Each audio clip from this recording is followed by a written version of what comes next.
Hey, how's it going, people? Welcome back to the channel with some more Arsenal transfer news, transfer updates, discussions, opinions, and all that good stuff. First things first, sorry for the blue camera. Unfortunately, cannot fix it. Sun is kind of screwing it up. But today we have quite interesting news. We are, well, a bit about Calafiori again, of course. Then we are talking about potential forward signings. Arsenal have been linked and rumored and discussed again in that market, and potentially one more left back.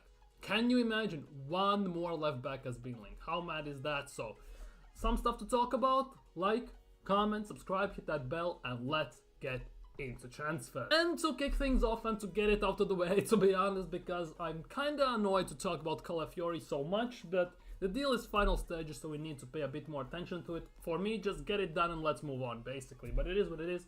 According to Fabrizio Romano, Riccardo Calafiori wants Arsenal and only Arsenal after the agreement on personal terms. Obviously, that was announced yesterday. 4 million euro net salary on a 5-year deal till 2029. And Calafiori keen on joining Arsenal, but club-to-club agreement with Bologna still being negotiated. Now, I assume that during weekend, especially that Euros are happening today, England are playing in Switzerland, 0-0 so far. Nothing's gonna happen. I assume that early next week we'll see a proper bid most likely go in, and then more likely than not, it will be accepted.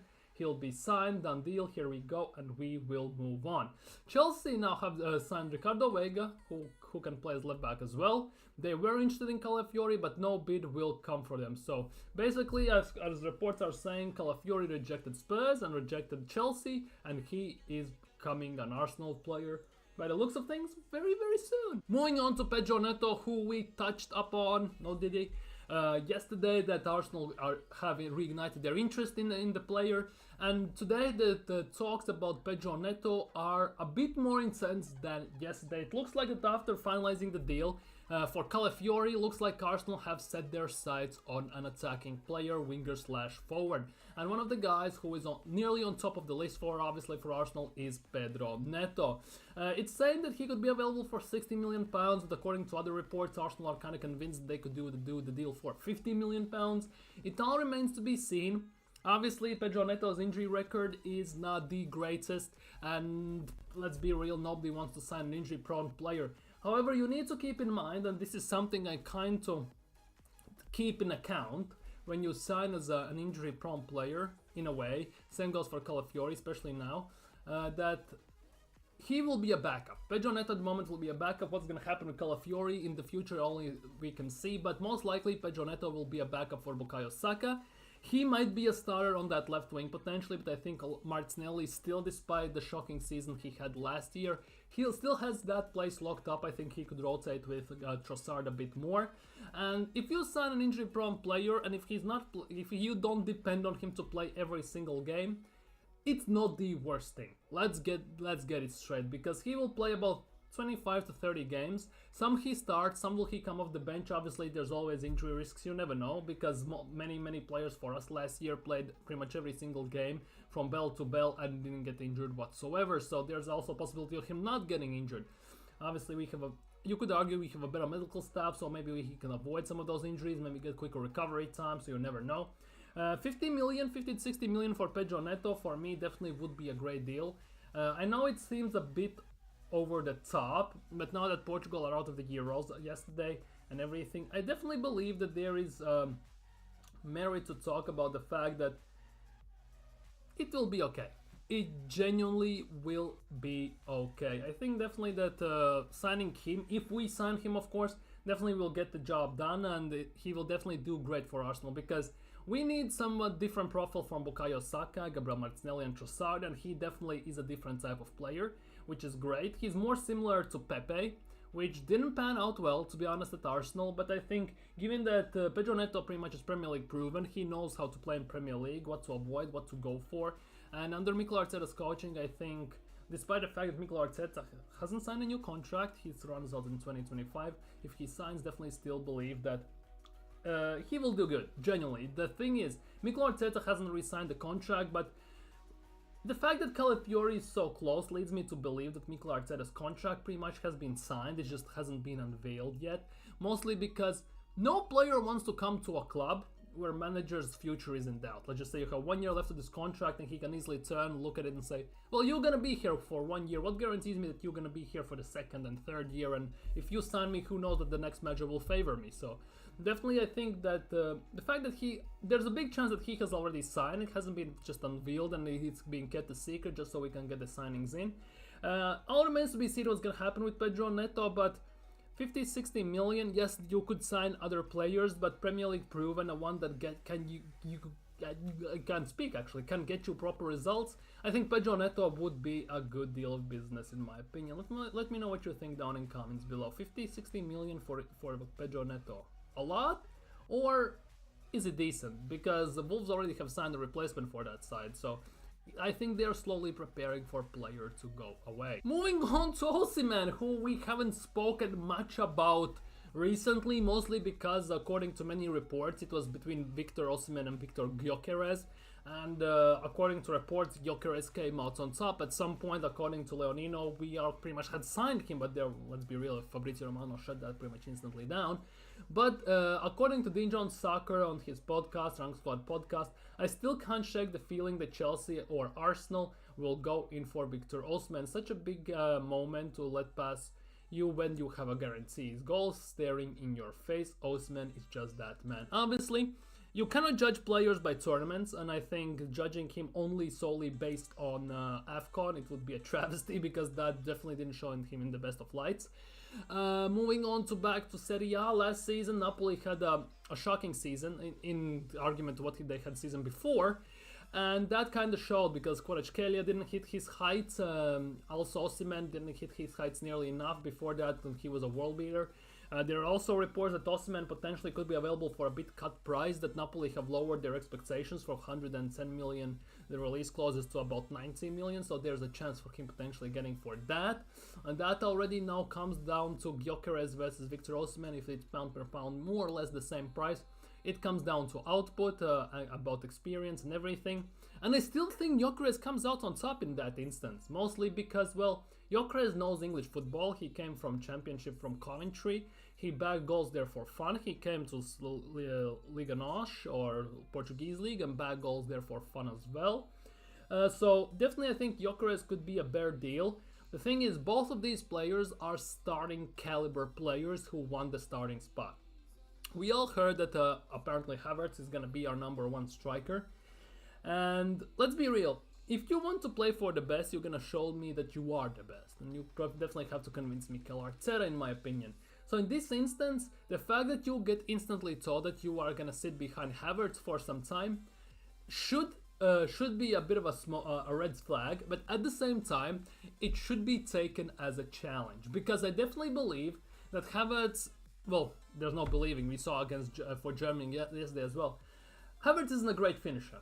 And if you put in Gyökeres or Osimhen in those positions, he had chances for Arsenal last season, especially in the first half, he would bag at least, I would say, 30 to 40% of them. And that would definitely change the outcome of the season, because in December Havertz missed quite a bit of goals, and in that instance as well, Havertz, due to those misses, we lost or draw the games, which means arguably if Gyökeres or Osimhen were there, they would score those and we would have won or drawn the games to get extra points. So definitely there is an argument to be made that you can take that on as a challenge, show him in first few months that you can bag goals and you will bag goals, and to make him make this choice between Havertz and yourself, and then go up top. Now the question is whether Arsenal will go for Osimhen, because I generally don't think it's gonna be a thing. The same goes, to be honest, for Pedro Neto. We just talked about him, and I forgot to mention the fact that obviously there's this mystery German Arsenal allegedly are signing and everything. If that is true and all comes from that, I would say that there's a big chance that mystery German is Sane or Gnabry. And that is already a winger, and then we don't need Pedro Neto as well, of course. And I think they would both be available for less than 50-60 million pounds. I would say about 40 million. So that definitely still ups in the air. But again, rumors today about potentially Osimhen. I know it says I can't shake the feeling. It's a very, very big stretch in a way. But at the same time, we all know Arsenal need a proper #9. The two that been talked about the loudest have been both Victors, Osimhen and Gyökeres. So all that remains to be seen. Which of them they're gonna go for? Victor with a C or Victor with a K? All remains to be seen. And this came out of nowhere. Arsenal indicated interest to sign Lecce left back Patrick Dorgaard. First things first, no bloody idea who he is. I just know he's Danish, and that's where it ends. I know he plays for Lecce, I know who Lecce is, where they play and stuff like that, but have not seen him kick a ball for 1 second. I'm not gonna lie. So I have no idea what he is all about. But despite signing Calafiori, who could be potential left back / left center back, Arsenal are still eyeing potentially Patrick Dorgaard. And he's apparently, according to Pianeta Lecce, which is Lecce-based site, Dorgaard is ready to say yes to joining Arsenal this summer, and so are his club Lecce. Lecce are willing him to go. Arteta personally considers the left back one of his first choices to reinforce that side. 19 years old, holy crap, another project player, holy moly, who will cost her 25 million. Wait, this is now we need some scouting a bit more. We need a bit more scouting on this. Patrick Dorgaard Transfermarkt. Here we go, 19 years old, he's a left back, he's 185. He can play left back, left mid, left wing, so that is that. His value is 12 million euros, so that's about 9-10 million pounds, and they want 25 million.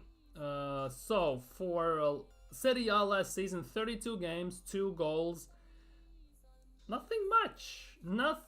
They signed him for 200k from Nordsjælland's under-19 team, ironically the same team, I think it was just under-20s, where we signed the new goalkeeper, that Nygaard, or however you pronounce it, that goalkeeper.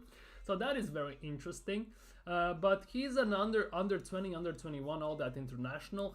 He has played overall. Wait, international profile. He doesn't look like he has played much. He hasn't actually. He actually hasn't. He has played 13 games. 13 games. Under 21 international friendlies, 4 games, 1 assist. For a left back, that's actually not too bad. And he has won most of them, just lost to Slovakia 2-0, draw to Czechia, draw to Austria, won against Lithuania, draw against Norway, win against Wales, and win against Morocco. It's very interesting. We have been linked with a left back. Let's be real, if you know something about him, let me know down in comments below, but I have no bloody idea what is going on here. In Serie A, Lecce finished. It wasn't too bad. Oh no, that's not the table. It's 24, 23, 24 we need. Lecce didn't have the best budget. Lecce finished, where is Lecce? 14th in the table. So it's not that bad. They did good. They have a very small budget. They're valued 107 million only. But yeah, it is a bit of a stretch at the moment for me. Why we are going for him? I know Arteta wants the left back. We wanted Hato. That went down in flames, saying Hato wants to stay at Ajax and develop, and maybe next season he might move. So Arteta exploring other options. But yeah, this is a weird one. I know we need a left back, and that could maybe play in the hands the fact that we need an experienced left back, which arguably could be Calafiori or Kivior if he doesn't leave, or Zinchenko. But with Zinchenko, there is an interesting thing if we speak about him. Arsenal could cash in on experienced Zinchenko, and that is according to Fabrizio Romano, if I'm not mistaken. One of the two options many may expect Zinchenko to be a player who could potentially be sold more easily. Zinchenko has considerable experience under his belt, obviously Arteta and Pep Guardiola. He played only 20 games last season, and that maybe could see him going down in flames and getting sold. Now, according to Fabrizio Romano, Arsenal could consider to sell 30 million signing Alexander Zinchenko if they sign Calafiori. And if Calafiori signs, one of them, Kivior Zinchenko, could leave for sure. This is a concrete possibility, as Fabrizio Romano said. Now, the thing about this is, Calafiori, by the looks of things, is going to sign. Juventus still want Kivior, so that is interesting. If Kivior leaves, does that mean Zinchenko stays? And if Arsenal signed this Dorgaard guy from Lecce, according to rumors, does that mean that Zinchenko also will leave? Because, to be honest, at the moment we have 2 left backs, Kivior Zinchenko, and Tomiyasu can play there as well, and, well, Timba can play there because he played there for Community Shield and was incredible. So that leaves us with 4 left backs. Now, if we sell Kivior and Zinchenko but sign Calafiori, we have again still 3 left backs, but none out of an out-and-out left back. So Dorgaard technically is out-and-out left back.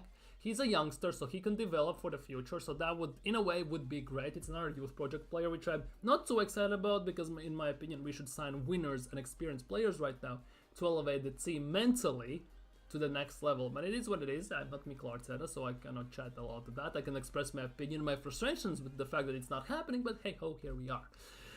But yeah, at the moment, yeah, if we sign Dorgaard, we have 6 left backs, which means technically Zinchenko and Kivior both could be on the chopping block for leaving. And I'm not gonna lie, we haven't seen Kivior in the best position he can play, which is left center back, and I don't think with Calafiori's signing we will ever see him, which also means Kivior actually might be on the move out. With Zinchenko it's a bit different. He can still play in midfield, although Arteta is very reluctant to play him there. He didn't do great for in the Euros as well. Let's be real. Playing in left back, he just got cooked and destroyed. Let's be real. I'm still not sure why Mykolenko didn't play left back and Zinchenko in midfield, but hey ho. So at the end of the day, if we sign this Dorgaard guy, it means Kivior and Zinchenko will be moving away, most likely. But yeah, since Fabrizio Romano says that there's a big possibility that Zinchenko might be leaving as one of the options if Calafiori signs, it's actually very, very interesting how that will develop. Generally, very, very interesting. Because Kivior could be out since Juventus missed out on Calafiori, so they might go for him because there's still interest from there. Zinchenko haven't had an interest whatsoever since the Bayern links about 3 weeks ago. So that is all up in the air. But if Calafiori signs, Zinchenko arguably is lowest of the lowest in the left back pecking order, so he definitely might be on out, especially since he only played 20 games last season, plus his injury record also isn't the greatest. Anyhow, those are transfer rumors, reports and thoughts on them from me for you today. Let me know down in comments what you think, how you feel about them, especially that new left back, maybe Osan, Pedro Neto, all that stuff. Let me know that down in comments below. Let me know how you're enjoying Euros. Today is another quarterfinals. In the evening, of course, Turkey play Netherlands. At the moment, Switzerland are playing England, and it's still 0-0 as I'm recording this. I'm still watching it. Hopefully there are some goals, but England look a bit better than they usually did, so that's kind of interesting. But yeah, let me know everything, how you feel about down in comments below. Like, comment, subscribe, hit that bell, and see you in the next video. Peace.